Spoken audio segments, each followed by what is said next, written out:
Hello students, I am doctor Vinod Kamle.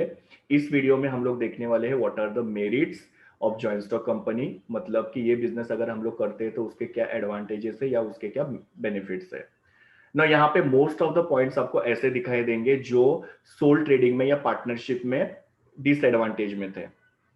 Okay तो जैसे कि देखो, पहला पॉइंट है लार्ज अमाउंट ऑफ कैपिटल। तो हमने सोल ट्रेडिंग और पार्टनरशिप में क्या देखा था कि उनके पास लिमिटेड कैपिटल होता है, लेकिन जॉइंट स्टॉक कंपनी के पास काफी ज्यादा कैपिटल होता है। तो बेसिकली जॉइंट स्टॉक कंपनी अपना कैपिटल कहाँ से कलेक्ट करती है? तो joint stock company share issue करती है पब्लिक को, जो हमने फीचर में भी देखा था। और शेयर की प्राइस जो होती है वो कंपेरेटिवली थोड़ा कम होती है, लो होती है। और इसकी वजह से काफी सारे लोग जो कंपनी के शेयर परचेस करते हैं और कंपनी अपना ह्यूज कैपिटल रेज कर पाती है। तो शेयर बेच के पैसा कलेक्ट करना ये कंपनी का जो है वो मेन सोर्स ऑफ कैपिटल है। उसके अलावा भी कंपनी अलग अलग सोर्सेज से अपना कैपिटल कलेक्ट कर सकती है, जिसमें है डिबेंचर्स। और डिबेंचर भी शेयर्स के जैसा ही एक सर्टिफिकेट होता है जो कंपनी इशू करती है पब्लिक को। फर्क सिर्फ इतना ही है कि शेयर का जो पैसा होता है वो कंपनी में लाइफ टाइम तक रहता है, कंपनी को वापस नहीं करना पड़ता है। डिबेंचर का जो पैसा होता है वो कंपनी को कुछ सालों के बाद में वापस करना पड़ता है। तो शेयर का पैसा कंपनी में लाइफ टाइम तक है। डिबेंचर का पैसा जो होता है शॉर्ट टर्म के लिए होता है या कुछ सालों के लिए होता है, बाद में ये पैसा वापस किया जाता है। इसके लिए शेयर कैपिटल को ओन कैपिटल बोलते हैं क्योंकि वो खुद का पैसा है, और डिबेंचर को लोन कैपिटल बोला जाता है। इसके साथ साथ कंपनी पब्लिक डिपॉजिट एक्सेप्ट करती है। पब्लिक डिपॉजिट का मतलब होता है जैसे हम लोग बैंक के अंदर फिक्स डिपॉजिट करते हैं, वैसे ही जॉइंट स्टॉक कंपनी के अंदर भी फिक्स डिपॉजिट किया जा सकता है। तो ये भी कंपनी के लिए एक फाइनेंस का सोर्स है। और कंपनी क्या कर सकती है, बैंक के पास से या फाइनेंशियल इंस्टीट्यूशन के पास से लोन ले सकती है। तो ऐसे अलग अलग जगह से कंपनी अपना कैपिटल रेज कर पाती है, और उसकी वजह से कंपनी का कैपिटल जो होता है वो लार्ज अमाउंट का होता है। दूसरा है प्रोफेशनल मैनेजमेंट। और प्रोफेशनल मैनेजमेंट का मतलब क्या होता है? बिजनेस जो है वो प्रोफेशनल तरीके से चलाना। मतलब राइट टाइम पे राइट डिसीजंस वगैरह लेना, राइट टाइम पे राइट चीज को इंप्लीमेंट करना, ये इसको हम लोग बोलते हैं प्रोफेशनल मैनेजमेंट। और किसी भी कंपनी की ग्रोथ के लिए प्रोफेशनल मैनेजमेंट होना बहुत जरूरी है। ओके ना, बेसिकली यहाँ पे कंपनी का मैनेजमेंट जो होता है वो डायरेक्टर्स के हाथ में होता है। डायरेक्टर जो है वो शेयर होल्डर के इलेक्टेड रिप्रेजेंटेटिव होते हैं। शेयर होल्डर्स के बारे में मैंने बताया था कि ये काफी सारे शेयर होल्डर्स होते हैं कंपनी में, और वो स्कैटर्ड होते हैं। स्कैटर्ड मतलब कि अलग अलग एरिया में होते हैं, तो कंपनी का रोज का कामकाज मैनेज नहीं कर पाते हैं। और इसके वजह से कंपनी का डे टू डे मैनेजमेंट देखने के लिए वो लोग डायरेक्टर्स को अपॉइंट करते हैं। तो डायरेक्टर कौन हो गए? शेयर होल्डर्स के इलेक्टेड रिप्रेजेंटेटिव हो गए। मतलब शेयर होल्डर का जो भी काम है या कंपनी का जो भी मैनेजमेंट है वो डायरेक्टर्स देखते हैं शेयर होल्डर के बिहाफ पे। तो इस हिसाब से कंपनी का मैनेजमेंट जो है वो डायरेक्टर्स देखते हैं। दूसरा, कंपनी के पास अच्छा खासा कैपिटल होता है। फाइनेंशियल रिसोर्सेज का मतलब क्या? कंपनी के पास अच्छा खासा कैपिटल होता है, जो अभी हमने देखा था।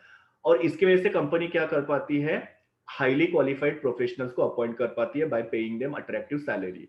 अभी आप लोग बोलोगे कि हाईली क्वालिफाइड प्रोफेशनल कौन होते हैं? तो एक होते हैं सॉलिसिटर्स, जो कंपनी का लीगल काम देखते हैं। ऑडिटर या चार्टर्ड अकाउंटेंट, जो अकाउंट्स का काम संभालते हैं। और एक सेक्रेटरी। ये सुनो, तो ये सारे और इनके जैसे और भी बहुत सारे क्वालिफाइड प्रोफेशनल लोग होते हैं। इनको अपॉइंट किया जाता है, और इनको अपॉइंट करने के लिए काफी ज्यादा सैलरी पे की जाती है। और जॉइंट स्टॉक कंपनी के पास अच्छा कैपिटल होने की वजह से इनको अच्छा सैलरी पे करके कंपनी उनको क्या करती है? अपॉइंट करती है। और ये लोग क्या करते हैं? कंपनी का जो काम का जो मैनेज करते हैं। ओके और जिस भी कंपनी में, जैसे मैंने आपको बोला कि प्रोफेशनल मैनेजमेंट होता है, ऐसे हाईली क्वालिफाइड लोग अपॉइंट किए जाते हैं, उस कंपनी का बिजनेस का ग्रोथ ज्यादा होता है। Okay, third one is more scope for expansion. Now joint stock company जो है उनके पास लार्ज अमाउंट ऑफ कैपिटल होता है। दूसरा, ये लोग प्रोफेशनल मैनेजर्स को अपॉइंट कर पाते हैं by paying them higher salary. और किसी भी बिजनेस के ग्रोथ के लिए, एक्सपेंशन के लिए दो चीजें जरूरी होता है। एक तो आपके पास कैपिटल होना चाहिए, और दूसरा आपके पास प्रॉपर मैनेजरियल स्किल या बिजनेस को प्रोफेशनली मैनेज करने के लिए प्रोफेशनल मैनेजर्स। ओके तो ये दोनों भी चीजें जो है जॉइंट स्टॉक कंपनी के पास होते हैं, इसकी वजह से जॉइंट स्टॉक कंपनी का ज्यादा एक्सपेंशन हो पाता है। दूसरा, यहाँ पे जो मैनेजर्स है, डायरेक्टर्स, उनको एक प्रॉपर अथॉरिटी दी रहती है शेयर होल्डर्स के द्वारा, कि वो लोग क्या कर सकते हैं? बिजनेस के डिसीजंस अपने आप ले सकते हैं। ओके शेयर होल्डर जो होते हैं उनको कोई फर्क नहीं पड़ता है कंपनी के कामकाज से, उनको सिर्फ अपने डिविडेंड से मतलब रहता है। तो डायरेक्टर जो है उनको उनको पूरा अधिकार दिया रहता है कि वो लोग अपने हिसाब से बिजनेस का डिसीजन ले सकते हैं। और ये सब चीजों की वजह से कंपनी जो है वो बड़े बड़े और रिस्की प्रोजेक्ट ले पाती है। और जब भी आप लोग बड़े प्रोजेक्ट्स लोगे, थोड़े रिस्की प्रोजेक्ट लोगे, तो उसमें आपको बेनिफिट ज्यादा मिल सकता है। छोटे प्रोजेक्ट से आपको इतना ज्यादा ग्रोथ नहीं हो सकता है। ओके, तो कंपनी के पास लार्ज अमाउंट ऑफ कैपिटल है। कंपनी प्रोफेशनल मैनेजर्स को अपॉइंट करती है जो बिजनेस के सारे डिसीजंस लेती है। शेयर होल्डर का ज्यादा इन्वॉल्वमेंट नहीं होता है, और ये सब रीजन की वजह से कंपनी बड़े बड़े और रिस्की प्रोजेक्ट्स ले पाती है, और जो कंपनी का एक्सपांशन करने में हेल्प करते हैं।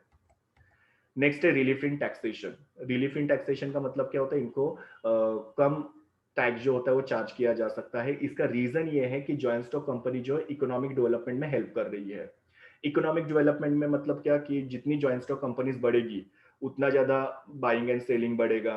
ओके, उतना ज्यादा लोगों को जॉब वगैरह मिलेगा।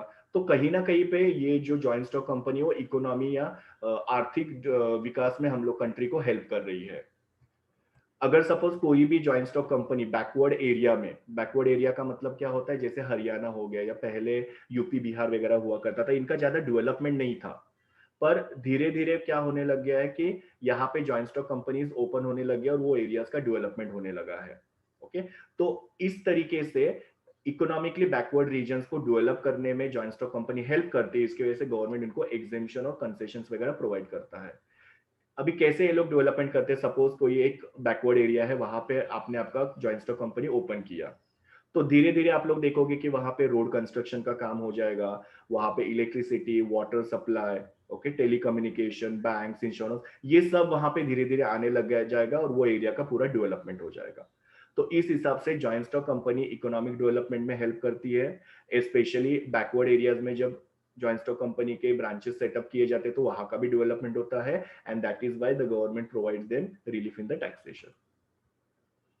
तो ये देखो, ये एक एग्जांपल यहाँ पे दिया, tax holiday up to 5 years, कि अगर किसी भी joint stock company backward area में अपना ब्रांच ओपन किया तो उनको 5 साल तक टैक्स भरना नहीं पड़ेगा। तो उतना उनका पैसा बच रहा है, उतना उनका प्रॉफिटेबिलिटी बढ़ रहा है। नेक्स्ट है एक्सपर्ट सर्विसेज। नाउ कौन से एक्सपर्ट सर्विसेज होते हैं? जैसे कि लीगल सर्विसेज जो सॉलिसिटर्स वगैरह प्रोवाइड करते हैं, मैनेजमेंट एक्सपर्ट्स, कैसे बिजनेस को मैनेज करना है, ऑडिटर जो आपके अकाउंट को चेक करते हैं, क्योंकि कभी कभी अकाउंटेंट मिस्टेक कर सकता है या कभी कभी अकाउंटेंट भी फ्रॉड कर सकते हैं।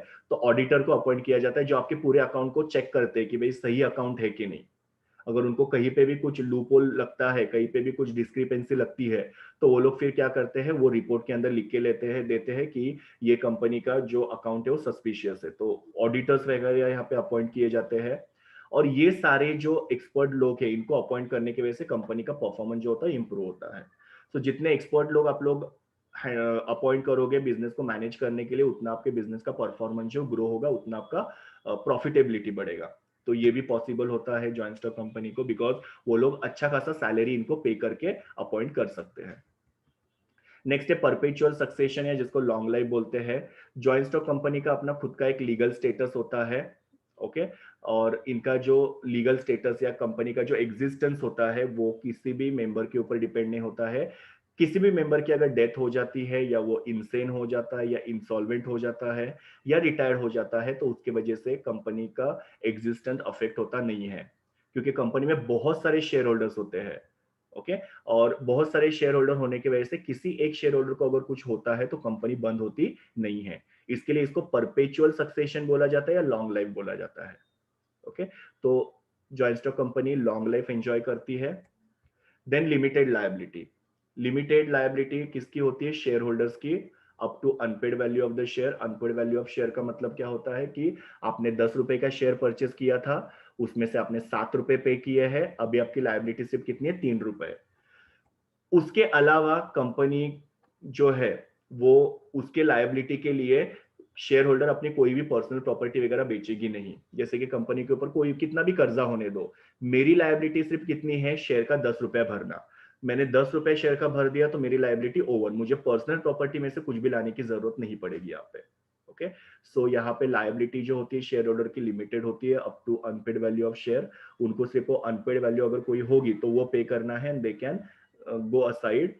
बाकी कंपनी के लायबिलिटीज के साथ, कंपनी के डेट के साथ शेयर होल्डर्स का कोई भी रिलेशन नहीं होता, उनको अपनी प्राइवेट प्रॉपर्टी यहाँ पे बेचना रहता नहीं है, उसको ही लिमिटेड लायबिलिटी बोलते हैं। Public confidence, joint stock company के ऊपर पब्लिक कॉन्फिडेंस ज्यादा होता है, लोग विश्वास करते हैं, बिकॉज जॉइंट स्टॉक कंपनी का जो कामकाज है वो इंडियन कंपनी एक्ट 2013 के हिसाब से चलता है, गवर्न मतलब उसके हिसाब से चलना, वो लोग सारे प्रोविजंस को फॉलो करते हैं। दूसरा, इनका अकाउंट भी जो है वो ऑडिट किया जाता है, चेक किया जाता है बाय चार्टर्ड अकाउंटेंट, ताकि अकाउंट के अंदर कोई भी फ्रॉड नहीं हो। और ये दो चीजों की वजह से पब्लिक का ये कंपनी के ऊपर कॉन्फिडेंस होता है, बिकॉज जैसे मैंने बोला कि आप लोगों को ये इंडियन कंपनी एक्ट 2013 के रूल को फॉलो करते हैं, सारा अकाउंट जो होता है उसको ऑडिटर चेक करता है, तो ऑब्वियसली पब्लिक को एक कॉन्फिडेंस मिल जाता है कि ये कंपनी में कुछ भी फ्रॉड वगैरह होता नहीं है, और उनका ट्रस्ट जो है कंपनी के ऊपर बढ़ जाता है। तो ये सारे मेरे मेरिट्स थे जॉइंट स्टॉक कंपनी के।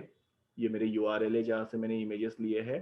Thank you students, please do like, share, comment and subscribe to my YouTube channel, and also recommend my channel to your friends. We will meet in the next video.